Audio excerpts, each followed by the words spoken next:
یہ واقعہ ہزاروں دفعہ سنا چکا ہوں، ہر دفعہ ہی ایسے رونے بیٹھ جاتا ہوں کہ پھر میں وہاں نہیں کھڑا ہوتا، پھر میں وہاں ابوا پہنچ جاتا ہوں۔ میں دیکھتا ہوں 6 سال کی عمر میں میرے نبی کو اللہ نے یہاں اتنا بڑا امتحان دیا کہ جنگل میں ماں کو موت دے دی۔ 25 سال کی عمر میں ماں مر گئی، اچانک مر گئی، کوئی بیماری نہیں، کچھ نہیں، جس کو آج ہم ہارٹ اٹیک کہتے ہیں، ہارٹ فیلئر کہتے ہیں۔ اتنا آخری جملہ کہا، کل حی میت و کل جدید بال وقد ولدت طہرا۔ بولا نہیں جا رہا تھا تو بجھتے بجھتے بھڑکتی شمع نے کہا، بیٹا ہر زندہ نے مرنا ہے، ہر جوانی نے ڈھلنا ہے، لگتا ہے تیری ماں کا آخر آ چکا ہے، لیکن میں نے ایک بچہ جنا ہے جو سارے عالم کو پاک کر دے گا۔ اور شمع خاموش ہو گئی۔ کس طرح انہیں دفن کیا، میں وہاں کھڑا یہی سوچتا رہا کہ یہاں قبر بنائی کیسے ہوگی، تو پتھر ہیں، کوئی لوگ گزرے ہوں گے یا پتھر جوڑ کے۔ جب ایمن نوکرانی ساتھ ہیں، وہ ان کو لے کر نیچے اتری، اونٹنے کے قریب پہنچی تو آپ نے ہاتھ چھڑایا اور پھر بھاگے، پہاڑی پہ چڑھ گئے۔ ایمن پیچھے گئیں تو وہ منظر تھا کہ شاید اس وقت عرش بھی رو رہا ہوگا کہ اللہ کے نبی نے ماں کی قبر کو چمٹایا ہوتا سینے کے ساتھ، قبر پہ سے گرے پڑے۔ اور جب ایمن قریب آئیں تو وہ نوحہ کہہ رہے تھے کہ پتھر بھی پگھل رہے تھے کہ ماں جی آپ کو تو پتا تھا آپ کے سوا میرا کوئی نہ تھا، آپ مجھے چھوڑ کے کیوں چلے گئے، آپ مجھے چھوڑ کے کہاں چلے گئے۔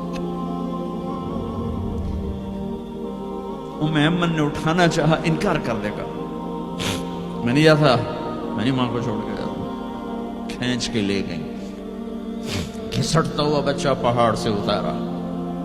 2 دن روتے روتے مکے کا سفر ہے، پھر کھانا بھی بند ہو گیا، پینا بھی بند ہو گیا، سوائے زمزم کے چند گھونٹ پانی کے سارا دن نہ کھاتے تھے نہ پیتے تھے، اکیلے بیٹھے رہتے، نہ ماں نہ باپ نہ بھائی نہ بہن۔ اللہ 57 سال کے بعد ماں کی قبر پر پہنچے اور قبر کے سرہانے آ کر بیٹھے، گوڈے اوپر اٹھائے اور ہاتھ یہاں رکھے اور سر گوڈوں میں دیے، جیسے چھوٹے بچے رونے کی پوزیشن بناتے ہیں۔ یہ چھوٹی جگہ میں دکھا نہیں سکتا، اور پھر جو رونا شروع کیا، اتنا روئے کہ ساری داڑھی سارا سینہ آنسوں سے بھر گیا، جیسے کوئی معصوم بچہ، جیسے 6 سال کا محمد رو رہا صلی اللہ علیہ وسلم۔ اتنا روئے کہ وجود ہل گیا، اور پھر فرمایا کہ میں آگے نہیں جاؤں گا، میں رات یہیں رہوں گا۔ تم کیا جانو رشتے کیا ہوتے ہیں، تمہیں صرف پونڈ گننے آتے ہیں۔ تم سے مراد میں بھی اور سارے بھی، کہ ناراض نہ ہو جاؤ، ساری امت کا یہی حال۔ رات وہاں گزاری، ہائے کیا کہہ رہے ہیں، کاش میری ماں کبھی ہوتی، میں ایسی خدمت کرتا کہ بریڈ فورڈ والے بھی یاد کرتے ہیں، میں ایسی خدمت کرتا کہ میں عشاء کی نماز کے مصلی پر کھڑا ہوتا اور سورۃ فاتحہ پڑھ رہا ہوتا، اور پھر ادھر سے میری ماں کہتی محمد، تو میں نماز توڑ کے کہتا لبیک اماں جی، ماں جی حاضر ہوں، ماں جی حاضر ہوں۔ مچھلی کھانا چھوٹا گناہ ہے، شراب بیچنا بڑا گناہ ہے، سود کھانا بڑا گناہ ہے، ڈرگ بیچنا بڑا گناہ ہے، چوری ڈاکے ظلم و ستم کیا امت نہیں کر رہی، بے گناہ قتل، جھوٹے الزام، زیر۔ میرا نبی ایسے بولتا تھا،